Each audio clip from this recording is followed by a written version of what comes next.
Hi, this is a quick video to show you how you can resize your Whizzimo tile board if you're using their downloadable sign-in that they've just added.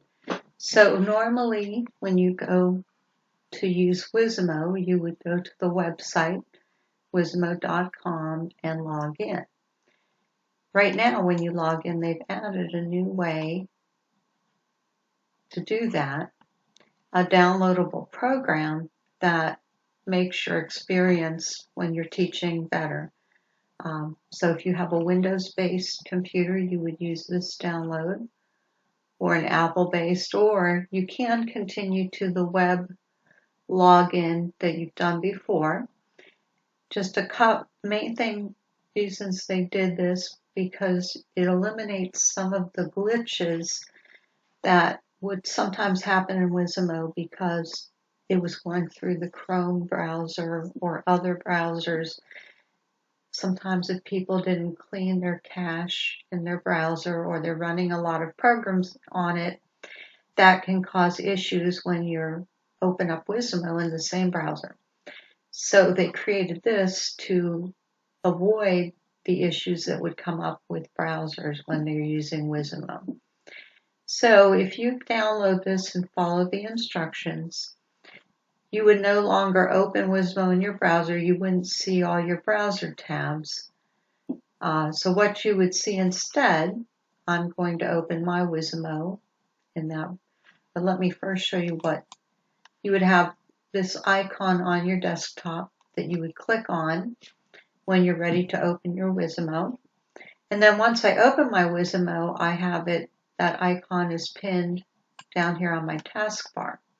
So if I want to go to my browser to do other things, I would click this to minimize it, and then I could have my browser open and click on it to go to something that I want to do in my browser.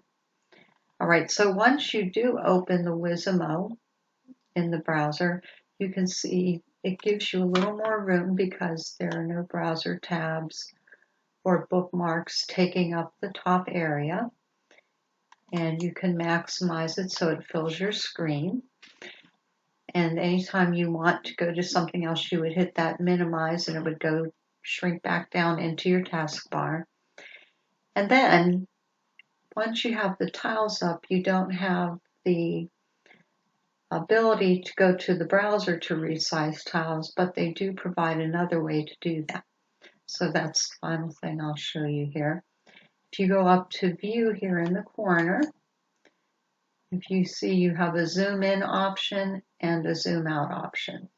So I have a lot of tiles and many of them don't fit in my screen.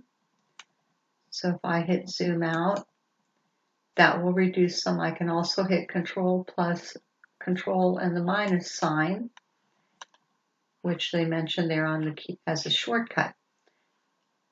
I can still resize the tile portion by hitting that tile resizing part and pulling down as far, and you can pull down as far as you want, but just be careful because if you pull down too far, you still need this white space if you want to drag tiles. If you drag that all the way down, the tiles won't stay put. They just pop back into where they belong on your tile board. So if you want to actually use the tiles, you need to allow for the workspace down here and keep that in mind when you're resizing the tile board. Depending on how many tiles you have, you may still need to scroll a little bit up or down. However, you'll be able to see a lot more and eliminate a lot of scrolling if you make use of this resizing and also the zooming in and out feature when you're in the sign-on version or the downloaded version of the Whizzimo. So I hope that's helpful for you as you continue to explore tips for tutoring online.